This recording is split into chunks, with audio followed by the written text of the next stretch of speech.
Olá, amigos, olá, amigas. Estamos iniciando o nosso Economia e Desenvolvimento desta semana. Parabéns a todos vocês aí que nos acompanham aqui. Isso é muito honroso, né, para nós que estamos aí há 22 anos no ar e receber comunicação, receber WhatsApp e tal das pessoas gostando do conteúdo que desfila aqui no programa. E eu sempre digo, né, que o programa em si são aqueles que participam aqui, que vêm na bancada e trazem a sua contribuição intelectual e que esse conteúdo, de certa maneira, acaba tendo, né, por parte de vocês, a utilidade, que é o objetivo todo aqui do programa, fazer com que as coisas que são trazidas aqui sejam úteis nas suas vidas, seja na área familiar, pessoal ou então profissional.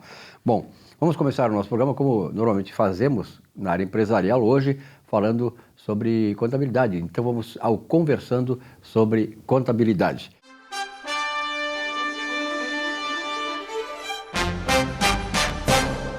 Professor Salésio D'Agostinho, que bom tê-lo aqui. Que bom, sempre. Parabéns, seu time aí tá bom, né? Segundo lugar aí, tá postigando o primeiro lugar. É um time esforçado.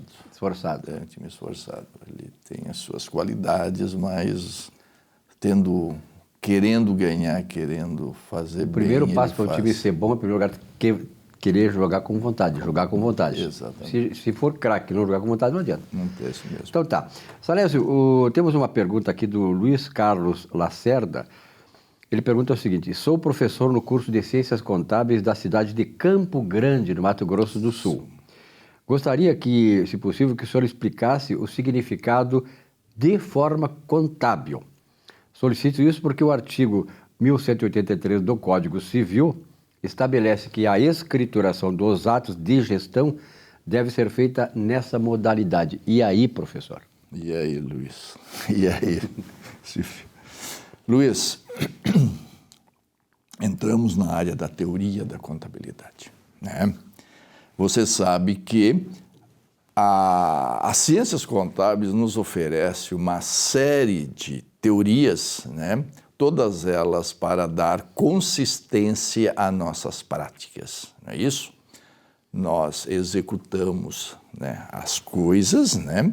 E para deixar registrado como se executa e se escreve. E essa escrita se diz que é a teoria. Então, a teoria nada mais é do que o escrito daquilo que a gente constata quando se está praticando alguma coisa. E a teoria da contabilidade nos diz, né, como é que nós fizemos, né, a escrituração dos atos de gestão. O próprio Código Civil já diz como é que nós fizemos a escrituração dos atos de gestão. O Código Civil diz que o registro tem que ser executado em ordem cronológica de dia, mês e ano, né? Diz que tem que ser feito em idiomas e moeda corrente nacional. O Código Civil diz que todos os documentos têm que ser registrados, documento por documento, não é isso? E diz também que os registros contábeis têm que ser feitos pelos métodos, pelo princípio das partidas dobradas. Então você sabe o que é princípio da partida dobrada, não é isso? Tudo que eu tenho, né, naquele ato de gestão, quando você examina lá um documento, né, todo documento você tem que dizer, tenho isso, né? Aí você diz, como é que tu conseguiu?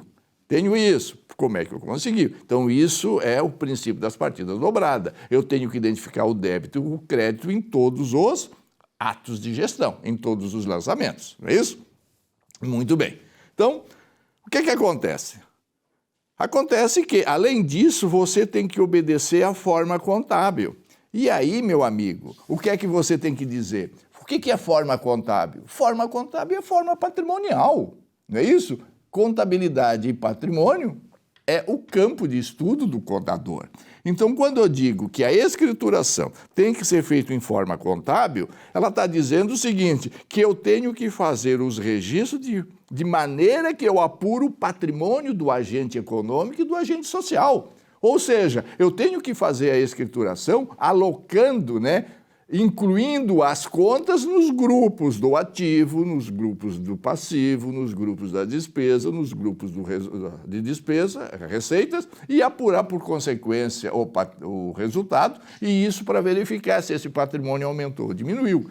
Então, forma contábil de registro nada mais é do que fazer o registro e alocar as contas nos grupos correspondentes que formam o patrimônio, não é isso? Então, eu tenho que fazer o registro de débito e o registro de crédito nos ativos, os registros de débito e de créditos no passivo, tenho que fazer os registros de débitos em despesa, tenho que fazer os registros de créditos em receitas, não é isso? Apuro o resultado, transfiro para o patrimônio líquido para verificar se esse patrimônio aumentou ou esse patrimônio diminuiu. Então, quando se diz que os registros contábeis têm que ser feitos em forma contábil, e eu estou dizendo o seguinte, que eu tenho que obedecer os princípios e as normas que eu apuro o patrimônio. Eu não posso fazer a escrituração pelo regime caixa, porque regime caixa não se apura o patrimônio. E tenho também que aplicar o princípio de competência. Por que isso? Porque eu não independe do recebimento ou do pagamento. Eu tenho que reconhecer o direito e a obrigação no momento em que o fato aconteceu. E é isso. Então, forma contábil, eu tenho que aplicar os procedimentos para apurar o patrimônio dos agentes econômicos e dos agentes sociais. Eu não posso usar o regime caixa para fazer a escrituração, porque aí eu estou desrespeitando a forma contábil de escrituração, conforme estabelece o artigo 1183 do Código Civil Brasileiro. Ok, Luiz? Forma contábil, escriturar, de maneira que tu apura o patrimônio dos agentes econômicos e sociais. Muito bem, olha, explicação muito clara, né, objetiva, entendi muito bem, eu como economista, né, e sempre admiro a área da contabilidade, porque na verdade a contabilidade ela é fundamental para o desenvolvimento do país, das empresas e tal, né? Sem uma contabilidade eficiente, as empresas quebram, as empresas não sabem produzir, elas não têm noção de quantidade, de custo, enfim, de preço, e isso afeta diretamente a vida de todos nós. E tu sabes, ô Silvio Santos, não, a única diferença dele é que eu tenho dinheiro, aquele lá não, aquele lá não pede chinelo. Silvio Lopes, o problema é o seguinte, que hoje nós temos eleições para a escolha do presidente da República. É verdade. Ok? E considerando que o contador estuda o patrimônio, não é isso? Ou seja, o contador defende o agente que gera emprego e renda, é o agente que estuda a riqueza, é o agente que faz todos os estudos, não é isso? Para que as pessoas físicas, as pessoas naturais não passem trabalho. O que é que vocês podem saber?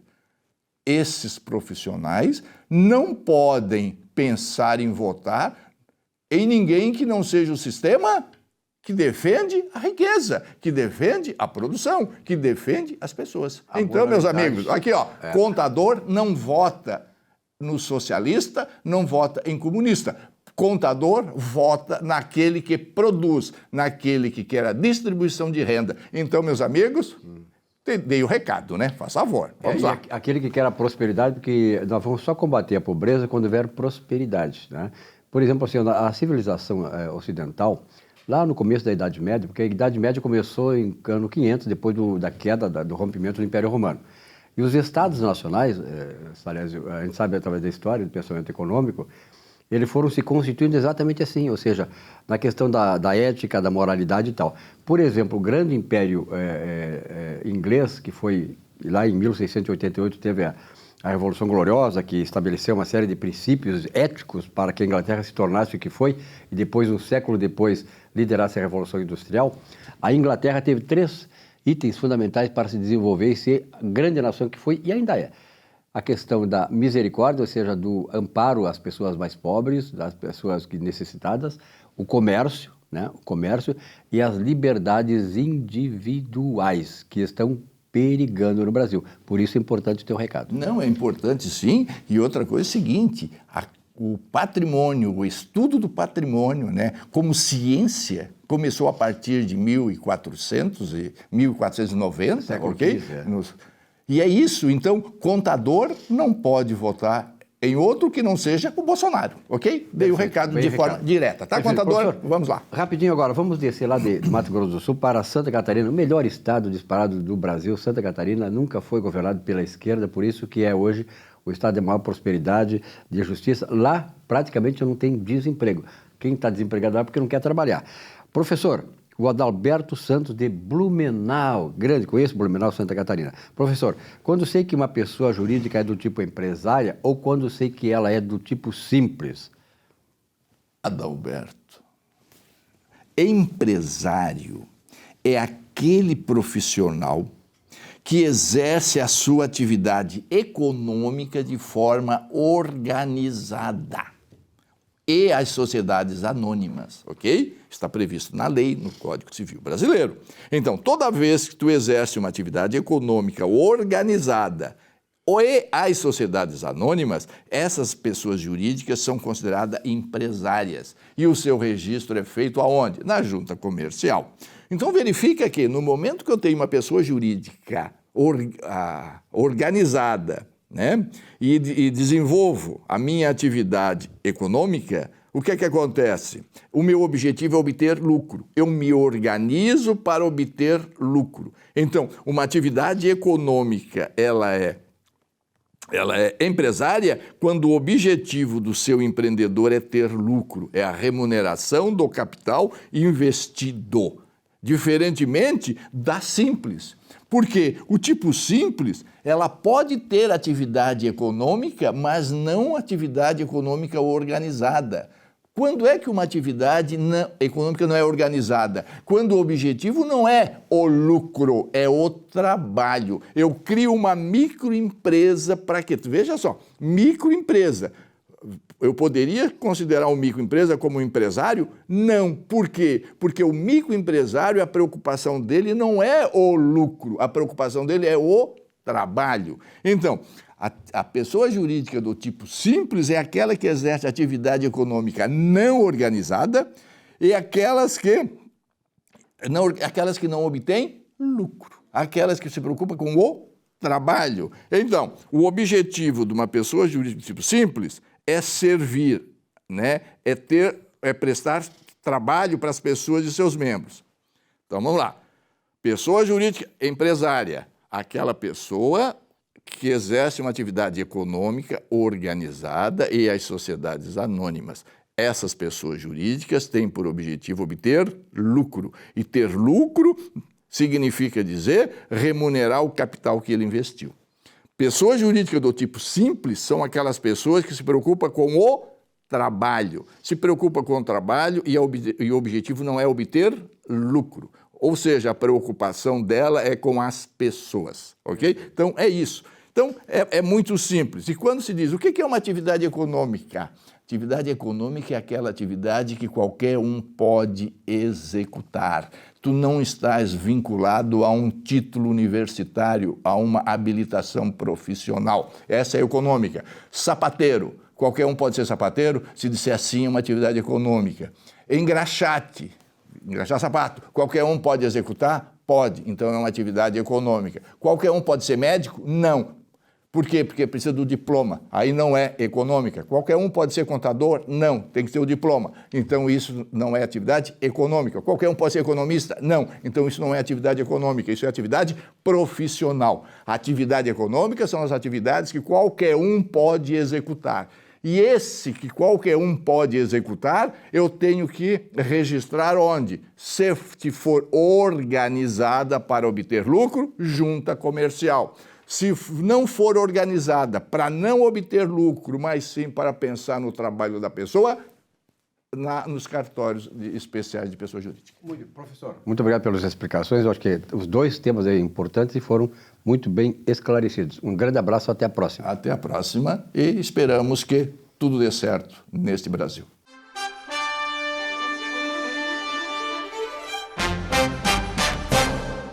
Olá, terceiro presidente dos Estados Unidos e um dos autores da Carta de sua Independência, Thomas Jefferson sentenciou: para o ético, as leis são desnecessárias, para os corruptos, inúteis.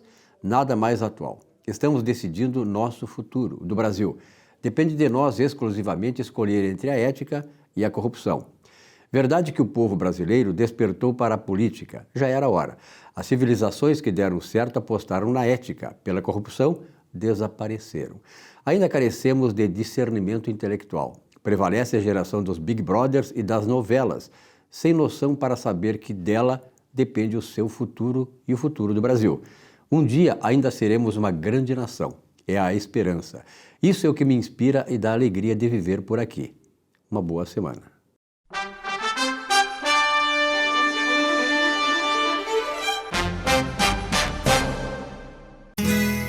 Ser gaúcho é preservar as tradições, é valorizar a educação e acreditar que um futuro melhor nasce nas páginas de um livro.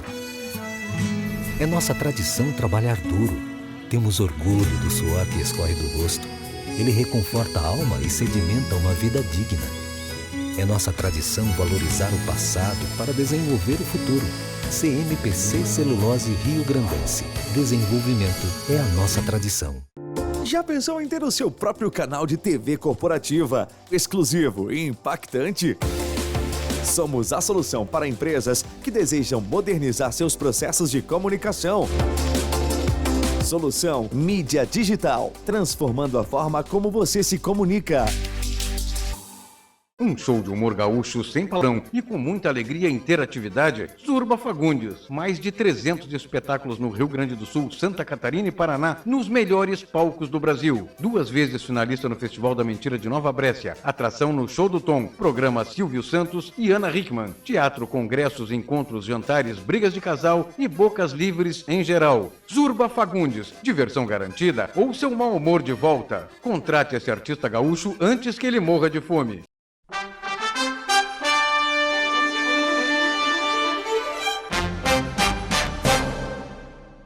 Olá, telespectadores do programa Economia e Desenvolvimento. Muitos empreendedores estão entendendo que o ano está terminado. A lógica está em pensar que, findando outubro com as eleições, em seguida vem a Copa do Mundo e, no galopar dos dias, seremos lançados diretamente para 2023. A pressa é que, para muitas empresas, o ano de 2022 não vai deixar saudades. Foram 12 meses de ressaca de uma pandemia que, além de alijar os negócios, hora ou outra, a Covid reapareceu e ameaçou a saúde de algum amigo. Entretanto, ainda temos bons dias pela frente, que podem fazer diferença no futuro.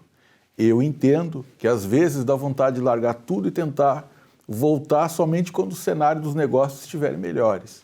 Mas a crueldade das contas não nos permite tal luxo. Conversando com clientes e empresários sobre 2020 e 2021, eu posso afirmar que aqueles que ficaram em casa e seguiram trabalhando mesmo na clandestinidade a contragosto dos nossos nefastos governantes, hoje ainda têm seus negócios, alguns prosperando e outros respirando por ajuda de aparelhos. Para quem parou e escolheu ficar em casa, eles estão lá até agora, infelizmente, com as suas empresas falidas.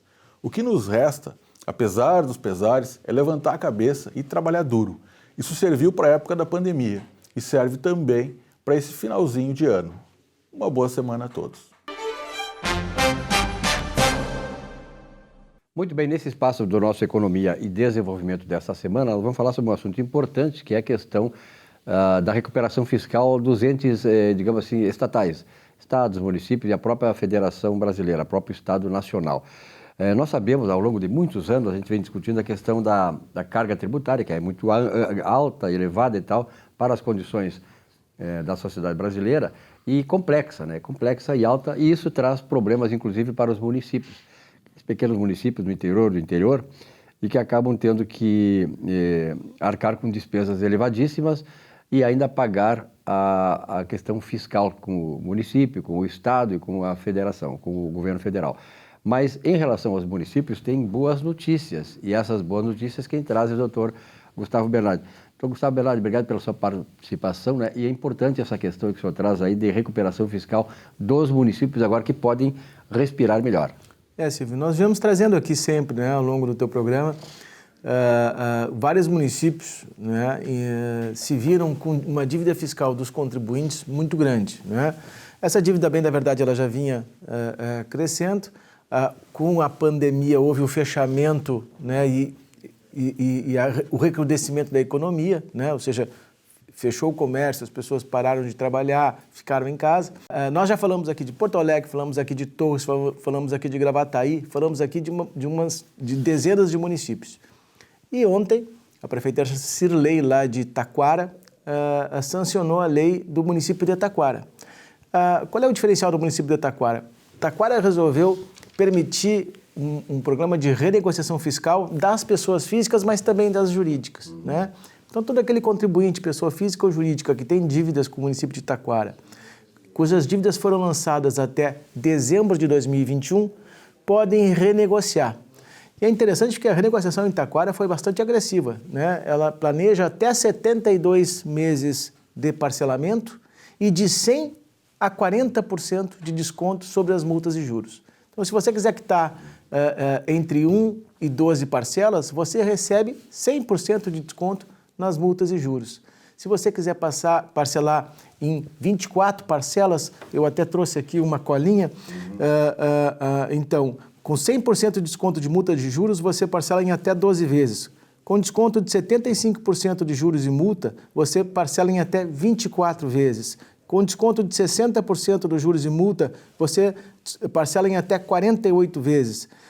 Com desconto de 50% da multa e juros, você parcela em até 48 vezes. E com 40% das multas e juros, você parcela em até 72 meses. São 6 anos para pagar. É verdade, né? Puxa. E veja, e são todas as dívidas que envolvem tributos municipais, ISS, IPTU. Taquara tem 24 milhões de reais de dívida de IPTU em aberto. Nós temos ali taxas de coleta de lixo, taxas de fiscalização. O único tributo municipal que não aderiu, que não vai ser possível parcelar em Taquara, é o ITBI. Porém, Taquara teve um parcelamento que foi de abril do ano passado até maio deste ano, em que se já fez o parcelamento do ITBI. Então, o ITBI já foi parcelado de certa forma, né? Mas quem tem dívida hoje com o ITBI não parcela. O fato, Silvio, é que isto é mais um movimento, mais um município se engajando em tornar viável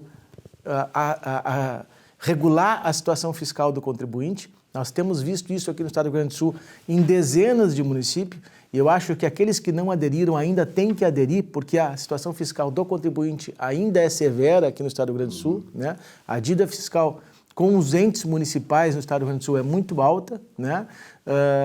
E nós estamos vendo este movimento e a bem da verdade, a gente precisa falar aqui, esse movimento começou com Porto Alegre, né? Lá ainda no ano passado, que teve um agressivo programa de recuperação fiscal, falamos muito dele aqui no teu programa, né? Mas isso demonstra uma preocupação do ente público municipal em resgatar não só aquele tributo, aquela quantia que está irrecuperável, digamos assim, porque aquele contribuinte não consegue pagar, mas mais do que isso, permitir a regularidade fiscal. Existem empresas, Silvio, que não conseguem mais emitir nota fiscal porque elas estão inabilitadas por conta da sua inscrição em dívida ativa. Portanto, não podem operar. Portanto, não podem operar. Ou precisam antecipar o tributo para poder emitir a nota. Então, esse é um movimento, esse é mais um benefício que enxerga o cidadão, que enxerga o contribuinte. É muito salutar que isso esteja acontecendo aqui no Rio Grande do Sul. E aí exerce um papel fundamental o prefeito Sebastião Melo de Porto Alegre, que foi o primeiro aí no Rio Grande do Sul a dar este exemplo, né? Nós sabemos que a crise financeira é avassaladora, sobretudo a partir da pandemia, né? No ano de 2020 e 2021, e ainda se arrasta. Hoje nós estamos aí vivendo o reflexo de tudo aquilo que aconteceu e que foi alertado por uma liderança nacional chamada Jair Messias Bolsonaro. Aquele troço fecha tudo, não trabalha, fica em casa e tal. Deu tudo isso, o reflexo na saúde, milhões de mortos, pessoas debilitadas, hoje doentes e, de certa maneira, uma geração que ficou comprometida em função disso, porque a economia a gente vê depois. Hoje estamos vendo, e o presidente alertou isso, depois vai vir a conta está chegando. É verdade, Silvio, é verdade. Nós temos visto um grande número de execuções fiscais, né? Como advogado, a gente recebe esses contribuintes para a gente defender eles, as execuções fiscais, e o relato é sempre o mesmo, né? Ou seja, o impacto que houve o fechamento do comércio, do pequeno comércio, da pequena indústria. Nós tivemos o exemplo da indústria moveleira, que ficou 120 dias fechada, né? Tu já imaginou tu sustentar 120 dias? É algo impactante. E nós não podemos esquecer daqueles políticos que estavam à testa dos governos e que não tiveram a sensibilidade que teve o presidente da República. E é por isso que o presidente Jair Bolsonaro é diferenciado, porque foi ele o único líder nacional que peitou a situação, peitou o sistema em favor da sociedade. Porque doenças, essas coisas acontecem, a gente tem que se cuidar, né? Por exemplo, o câncer, desde que a civilização existe, o câncer veio só se evoluindo, e hoje a ciência não consegue resolver o problema do câncer. Nós temos que saber conviver com as doenças, de certa maneira, contando com a evolução da ciência, é claro, naturalmente, mas saber que ela também não resolve. Nós temos o nosso organismo, né, Bernardo? O nosso organismo, ele dispõe já de uma potencial estrutura de combate ao vírus, combate a vermes, combate à doença. Nós temos que fortalecer, em primeiro lugar, o nosso organismo, a partir da mente. Quem tem o poder da mente, certamente não teve os problemas e não terá problemas de ser atacado por a maioria desses vírus que andam por aí. Mas, de qualquer maneira, Bernardo, eu acho importante tu trazer essas questões aí, porque muitos mais municípios, vendo este exemplo, né, deverão seguir, e esse é o caminho. Esse caminho, nós estamos esperando agora que os municípios do litoral norte venham a aderir também a esse parcelamento. Nós temos visto muita dívida fiscal no litoral norte, mas eu acho que é natural que todos venham ofertar, ao longo do tempo, um programa de recuperação fiscal para os seus contribuintes. Perfeito. Isso faz bem para o próprio município e para a sociedade. Bernardo, um abraço, boa viagem, bom descanso e até a semana que vem. Obrigado, Silvio. Um rápido intervalo, já voltamos aqui com o nosso Economia e Desenvolvimento. Até já.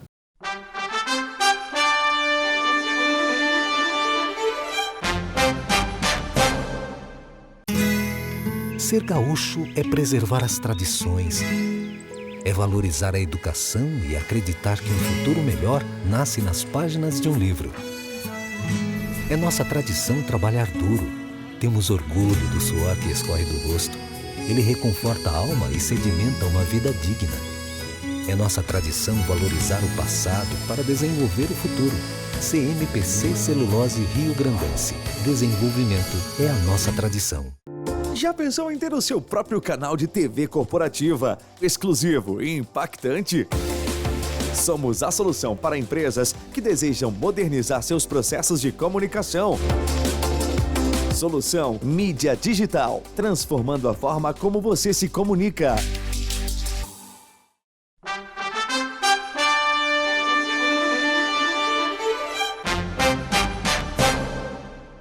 Muito bem, doutor Marcelo, obrigado pela sua presença uma vez mais aqui, né? E o doutor Marcelo sempre traz aí da sua área de atuação questões relacionadas com a questão da previdência social.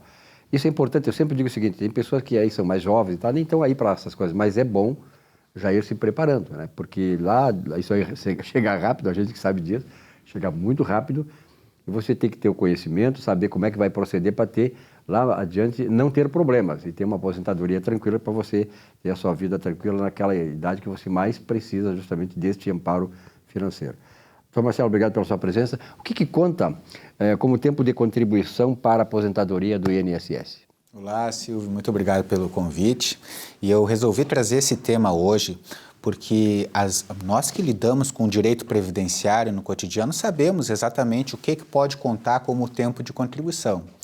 Mas a ideia geral de quem não trabalha com isso no cotidiano é de que o tempo de contribuição é aquele que está pago na guia da Previdência Social, quando é o caso do autônomo, ou que está na carteira de trabalho.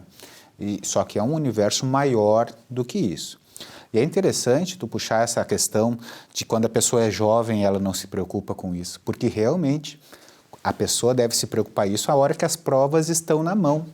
Porque depois, quando chegar na hora de se aposentar, que agora os homens, a idade é de 65 e as mulheres de 62, quando quiser buscar uma prova lá de quando tinha 20, 30 anos ou menos, para pegar período rural, por exemplo, atravessa dificuldades. Não estou dizendo que não consegue, é possível, mas é maior a dificuldade. Às vezes a empresa não existe mais, a documentação se esvaiu. Não existe mais, exatamente. Então, essa preocupação em guardar documentos é importante. E é por isso é importante a gente trazer esse tema para a pessoa saber o que guardar. Então, eu quero colocar aqui, bom, temos, claro, aqueles recolhimentos com guia da Previdência Social e com carteira de trabalho, que é válido. Isso aí é conhecimento geral. Primeiro detalhe, mas o meu empregador não recolheu as contribuições, então eu vou poder me aposentar? Bom, isso é tranquilo. A legislação e as decisões judiciais dizem que a responsabilidade pelo recolhimento é do empregador, não é do empregado. Então, se o empregador não recolheu, a única pessoa que pode ser punida por esse não recolhimento é quem não recolheu, é o empregador. O empregado não pode ser punido. Então, vai contar.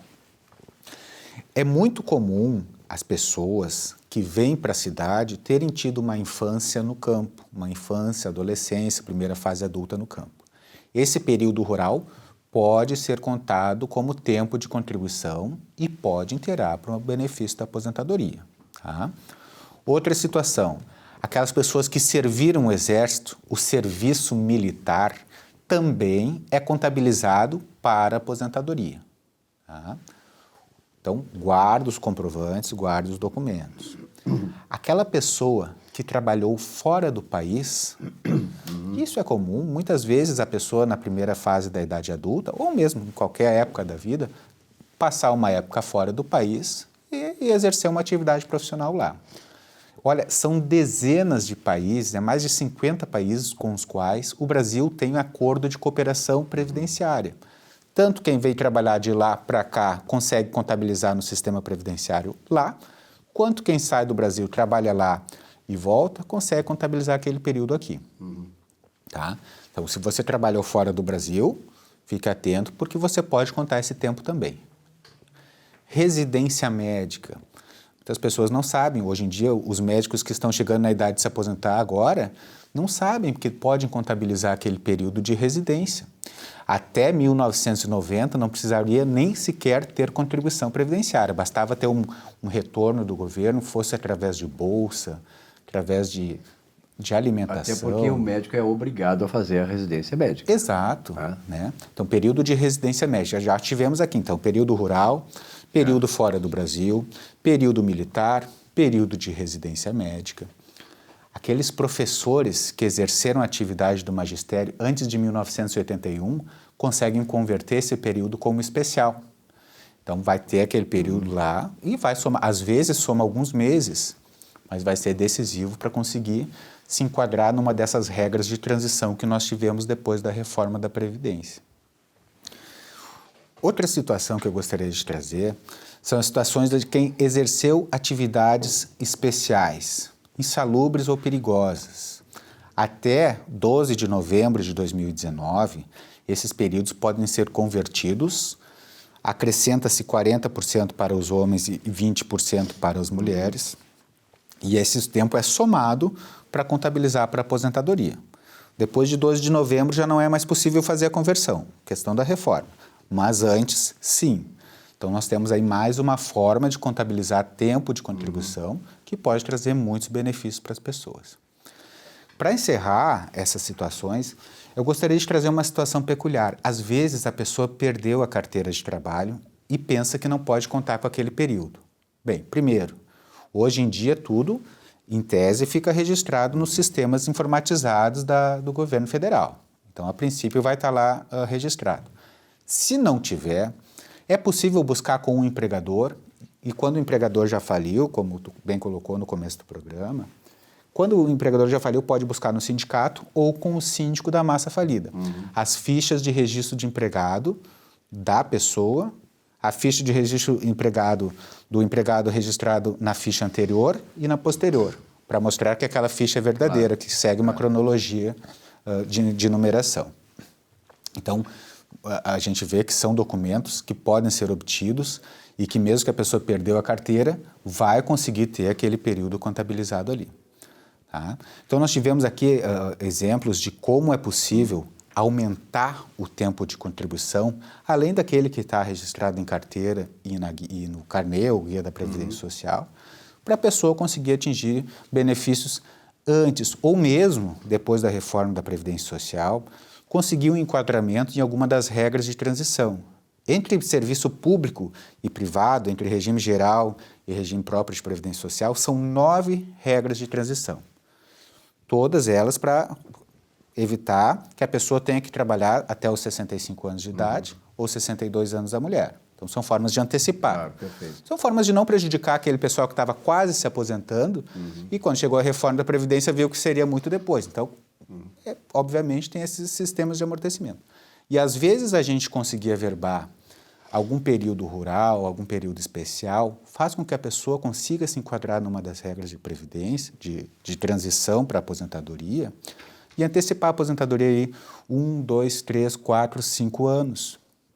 E isso pode ser muito importante na vida da pessoa. Perfeito. E para fazer isso aí tem que ter uma boa assessoria de um escritório, né, que seja especializado nisso, porque a situação é complexa. Eu só faço uma observação aqui, Marcelo, que é o seguinte: vejam bem, houve uma universalização dos benefícios da Previdência Social, abrangendo mais a população brasileira, que antes, por exemplo, a questão do campo.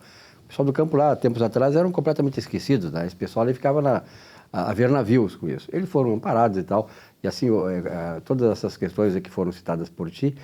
Mas, por um lado, isso é uma coisa muito boa que é o que o governo fez. Por outro lado, nós temos que pensar o seguinte: para que o governo possa ter fortaleza financeira para, digamos assim, amparar essas pessoas, ter recurso financeiro, é preciso que haja um bom gerenciamento do sistema. O que é isso? Previdência Social e INSS têm que ser bem geridas. Nós estamos aí próximos a uma eleição e tem um dos candidatos que nós sabemos, né, que faliu os fundos de pensão do funcionário do Banco do Brasil, da Petrobras, da Caixa Econômica Federal, tudo dos Correios, né, foram falidos. Por quê? Pela má gestão, porque o pessoal são corruptos mesmo. Essas pessoas são corruptas. Então, nós temos que votar muito bem agora, no final do mês, porque o Brasil precisa continuar navegando nesse caminho, ou seja, o caminho da ética, da moral e sem corrupção. Pelo menos a corrupção como acontecia nesse país, como aconteceu recentemente, né, que acabou trazendo muita ruína para o tecido social. Então, não vote em corrupto, procure pessoas éticas que vão cuidar do dinheiro público, porque o dinheiro público também é seu, é nosso. Exatamente. Cada ano que a pessoa consegue antecipar da aposentadoria, depois da reforma da Previdência, se é por um salário mínimo, ela consegue evitar um prejuízo de R$18 mil. Eu imagino. Se é sobre o teto da Previdência, que é R$6.101, a pessoa tem um prejuízo, consegue evitar um prejuízo de R$95 mil. Veja bem só. Então, a gente tem a reforma da Previdência que faz com que as pessoas, muitas vezes, tenham que ficar 5 anos trabalhando a mais do que teria se não fosse a reforma. Então, aí a gente vai ter R$95 mil de prejuízo para quem tem benefício de um salário mínimo e R$475 mil para quem tem o benefício no teto. Então, a gente conseguir antecipar, conseguir evitar ao máximo a reforma, é a forma de evitar esses prejuízos. Perfeito. Marcelo, obrigado, um grande abraço, até a semana que vem. Muito obrigado. Um rápido intervalo, já voltamos aqui com o nosso Economia e Desenvolvimento. Até já.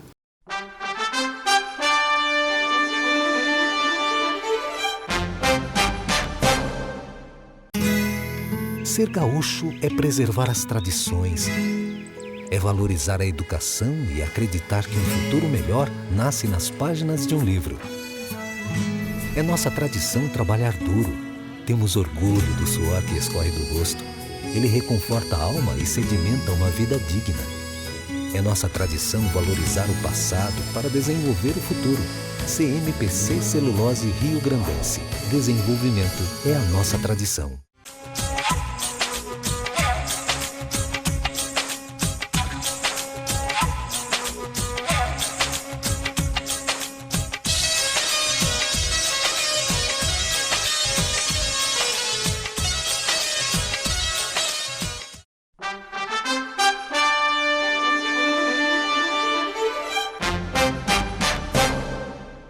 Muito bem, nesse quarto e último bloco do programa desta semana, recebendo aqui o Dr. Marcos Salles, grande amigo, cirurgião bucomaxilofacial, é isso, né? É isso. Que maravilha, hein, Ti?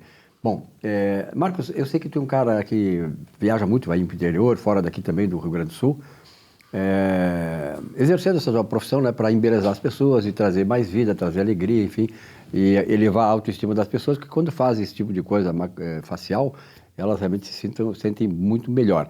E tem muitos cursos a respeito disso, né? E hoje há muito mais acessibilidade das pessoas a esse tipo de procedimento. Verdade? Sim, sim, correto. Esse mês agora, de outubro, né, a gente está dando ênfase aos cursos, né? Então, os pacientes que vão ao curso, eles têm um abono de 50% no procedimento, né? Às vezes, pessoas que não têm acessibilidade pela questão do custo, por não conhecer, né? Ou por não ter mesmo essa oportunidade de fazer, porque acha que é muito caro. Isso, a maioria das pessoas acham, né? Isso. Às vezes, com pequenos procedimentos minimamente invasivos, a gente consegue ótimos resultados, né? Perfeito. Que tipo de curso aí? Esses cursos são demorados? Um dia? Não, os cursos são para os alunos que se destinam a fazer uma especialização ou entrar na vida cirúrgica através dos pequenos procedimentos, né? Então, a gente consegue fazer assim, o paciente de toxina botulínica, paciente de preenchimentos faciais, preenchimento labial, né? Fios de PDO, máscaras de ouro, máscaras de carvão, né? Hidratação profunda, bioestimulação. Existem vários cursos, né, que podem ser feitos, que, na verdade, promove também essa questão da beleza e da saúde da pele da gente, né? E hoje, né, Marcos, pelo menos eu tenho observado isso, eu acho que tu confirmas, as pessoas, não só, até mais jovens, né, estão buscando isso, porque o mundo todo, quer dizer, a gente está sempre... E a coisa acaba se refletindo no rosto, no semblante e tal, e as pessoas buscam, acho que é normal e natural isso, né, buscam fazer alguns reparos, né? Eu te pergunto o seguinte, há mais mulheres ainda do que homens? Ainda há mais mulheres, inclusive ontem, né, eu tenho um atendimento assim bem diversificado, né? Tem pessoas com mais idade, com menos idade, mas existem muitas meninas jovens que nos procuram, não só pela questão da saúde, né? Mas é uma questão estética, por exemplo. Eu queria uma boca um pouquinho mais volumosa, eu queria uma boca mais desenhada, eu quero a maçã do rosto um pouco mais erguida. Isso tudo a gente consegue resolver. E eu sempre falo assim, eu sou o menos que a mais. Eu prefiro que o paciente retorne ao consultório para a gente ir dando todo o suporte do que fazer uma coisa que depois não fique de maneira agressiva, que mude, né, tanto a aparência da pessoa. Eu acho que a coisa mais importante, né, Marcos, não sei se estou dizendo uma bobagem aqui, quando a pessoa vai lá, quando o procedimento faz com que suavize as coisas, né, do que, por exemplo, tem gente que vai fazer um tipo de procedimento desse, no facial, e acaba saindo de lá com uma pessoa completamente diferente. A gente está vendo isso aí, tem muitas pessoas, amigas da gente, pessoas que inclusive aparecem na televisão, né? Tu vê a pessoa de 6 meses para cá, ela fez um procedimento quase que é irreconhecível. Porque na verdade é assim, é o que é possível fazer, né? A gente não pode lidar com aquela questão de fazer, eu quero isso, não. O cirurgião vai dizer, vai explicar o que está acontecendo, vai fazer o que é possível para a pessoa se sentir melhor. E ali não é só uma questão de estética, né? É uma questão de saúde, né? Claro. A saúde da pele é muito importante nesse sentido, e a saúde pessoal também, a autoestima, a pessoa se sentir melhor, né? Então ela trabalha melhor, ela é uma boa companheira, ela é uma boa mãe, tudo pela questão da aparência. Ela age com muito mais naturalidade, isso é importante, né? Sim. Porque a pessoa que tem esse tipo de problema, assim, alguma questão que ela não gosta de mostrar o nariz, acha a boca, enfim, uma série de rusgas, rusgas, né? Rusgas não é? Sim, as rugas. Rugas, né? Rugas no rosto e tal. Tem muitas pessoas que evitam até se aproximar por causa que elas têm essas rugas e ela não quer ser vista com isso. Então, isso aí o que faz? A pessoa se retrai, ela não age com naturalidade. Sim. E hoje é importante porque os procedimentos são minimamente invasivos, né? São procedimentos que se fazem no consultório, né, ambulatorialmente. É claro, tem procedimentos que são maiores que nós fazemos no bloco cirúrgico. Perfeito. Uma rinoplastia vai fazer no bloco cirúrgico, né? Agora, esses procedimentos da a gente consegue fazer, da bioestimulação, a gente consegue fazer em consultório e tem um ótimo resultado. Tá, me diga uma coisa, eu não sei se é mito ou não, dizem que para te fazer esse tipo de procedimento cirúrgico e tal, estético, ele é melhor ser feito durante um período de tempo mais frio do que calor. Isso aí é mito? Não, é mito. Na verdade, alguns procedimentos, como os peelings, né, a gente sempre indica fazer nos dias mais frios, mas isso é só no primeiro momento, né? Depois a pessoa vai ter que ter um cuidado, né, o cirurgião vai também fazer essa interferência, né, durante a semana, vai ter que voltar ao consultório. Então, assim, a gente sempre orienta tudo, deixa a pessoa muito bem orientada para que as coisas corram na melhor maneira. E eu acho que a questão do teu caso aí, né, Marcos, essa tua atividade profissional, esse procedimento que tu faz, as pessoas buscam muito através de recomendações, né? Essas pessoas, não adianta fazer uma propaganda, as pessoas querem saber como é que foi, o seu amigo fez, a amiga fez, e fulano e tal. Então, isso aí é uma coisa, a recomendação é importante no teu trabalho. A melhor indicação hoje é o profissional que está habilitado e capacitado a fazer o procedimento, né? E dar todo o suporte ao paciente, o que a gente tem. Né? Um bom material, um bom profissional. Tem o cara que te atualiza, a gente sabe, a gente acompanha o Marcos, te atualiza, né? Viaja e tal, te atualiza. Então, isso é importante, saber que o profissional, ele também está sintonizado com o seu aperfeiçoamento, né? E a sua sintonia com as novas tecnologias. Ah, sim, isso é importante. A gente está sempre estudando, sempre tendo técnicas novas, né? Materiais novos, né?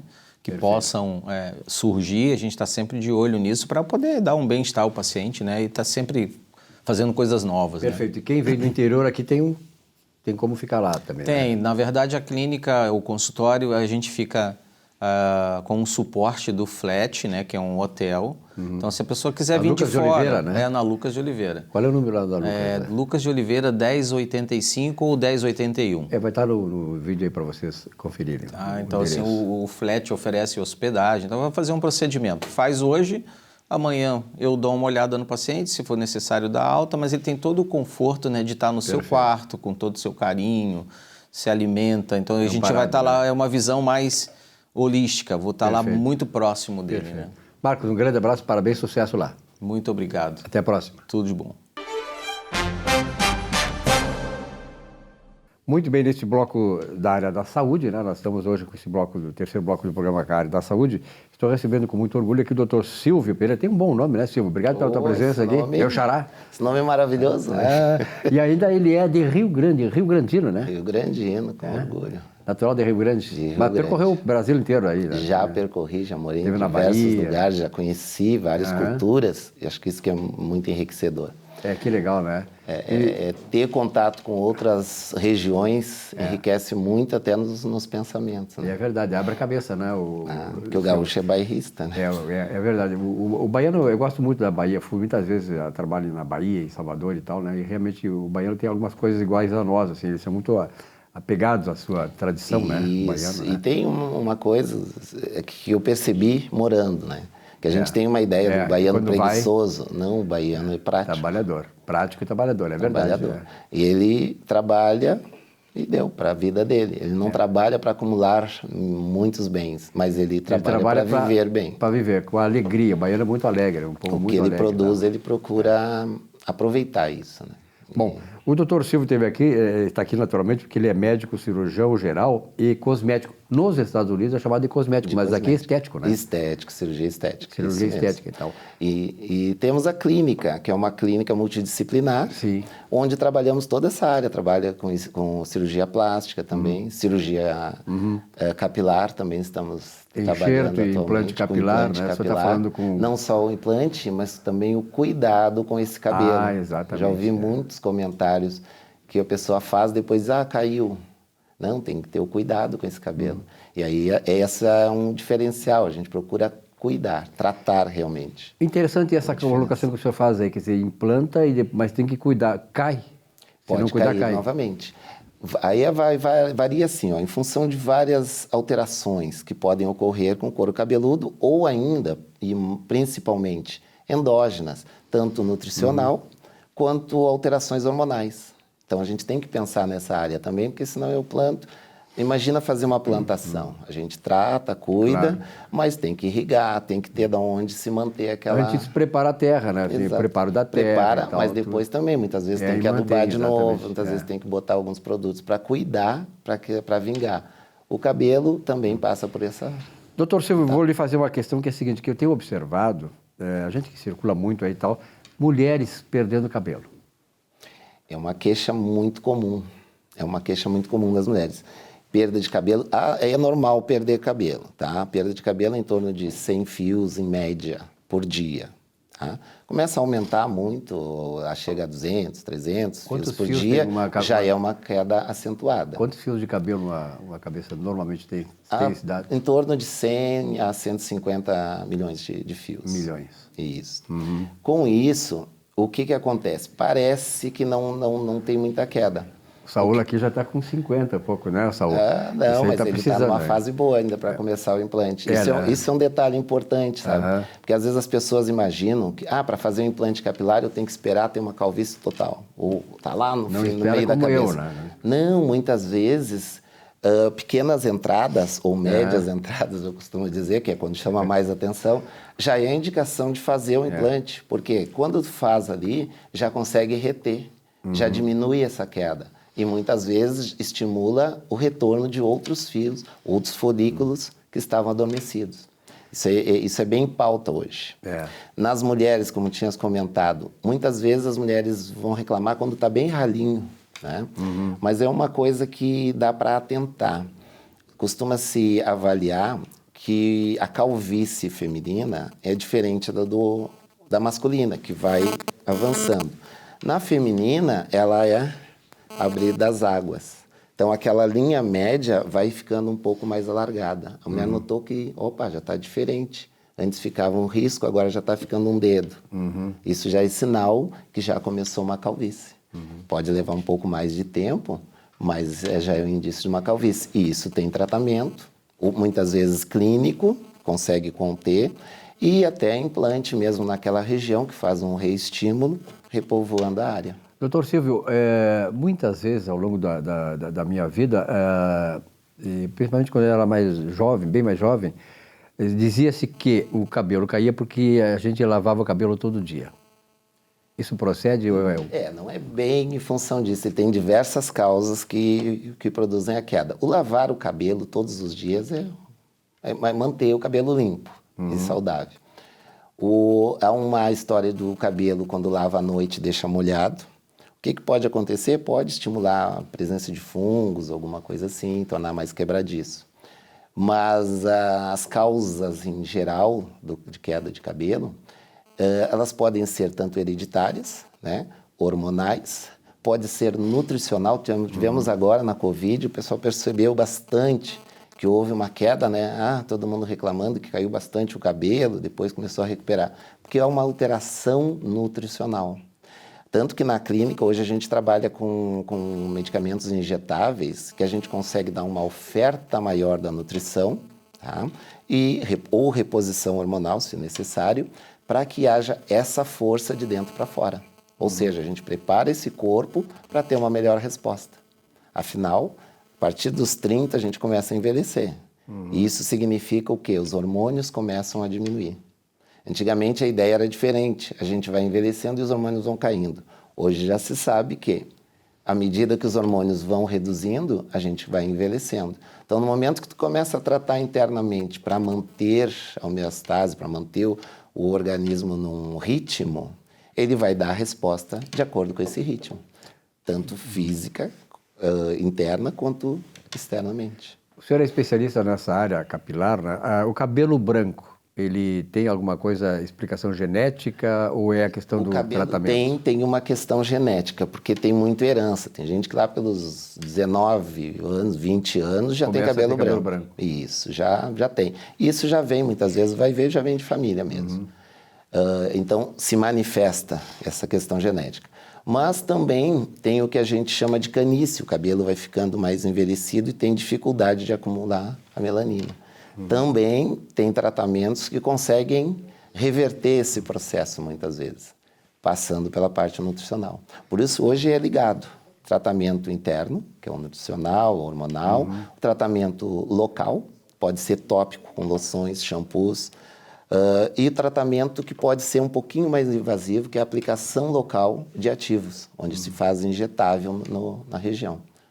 E, lógico, com uma evolução mais abrangente ou mais específica, um implante, né, quando necessário. E hoje tem muitos jovens, né, que já bem jovens estão começando a ter... Nesse sentido, hoje já se prevê, já se percebe, né, que dá para reter, para conter essa queda, para conter essa perda capilar. E os jovens hoje já optam por isso, começam cedo.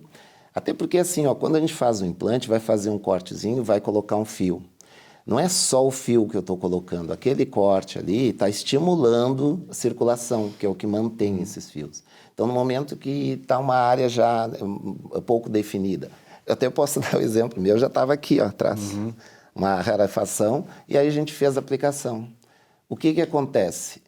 A gente renova essa circulação e é um novo estímulo, até para folículos que estavam adormecidos ali ou que já tinham perdido o fio, né? Mas nada como conhecer, como o senhor conhece essa área da capilar, e você, telespectador, que tem esse problema, está sentindo alguma coisa, consultar um especialista, né, doutor? Isso, sempre, fazer uma avaliação, eu digo, sempre é melhor do que correr para o tratamento. É verdade. Então, quando a gente faz a avaliação, a gente previne. Quando a gente corre para o tratamento, a gente vai atrás, né? Perfeito. Então, é melhor andar na frente do que correr atrás para conseguir o resultado. E os resultados estão sendo cada vez melhores. Que maravilha. A tecnologia toda está ajudando muito, né? A gente usa vários tipos de tratamentos, de complementos que conseguem... E a sua clínica fica ali na Carlos Zuber, né? Isso, na Carlos Zuber, no bairro Três Figueiras. No bairro Três Figueiras. Muito bom. Obrigado, doutor Silvio, pela sua presença aqui. Quem quiser ter mais algum retorno na mídia... Pode dar o seu telefone também, se quiser. Isso. Temos no Instagram, que é o @Dr. Silvio R. Pereira, e o da clínica, que é @medicap.poa, onde pode ter várias informações e até mesmo fazer o contato conosco para uma avaliação, para uma informação mais detalhada. Doutor Silvio, muito obrigado por muita honra tê-lo aqui no programa e, sobretudo, obrigado pelas informações passadas para o nosso telespectador. Até a próxima. Prazer é meu, foi um prazer de conhecer, né? E ter a honra de poder estar certo, aqui. até a próxima oportunidade. Nossa Economia e Desenvolvimento fica por aqui. Uma boa semana de trabalho a todos. Até a semana que vem. Até lá.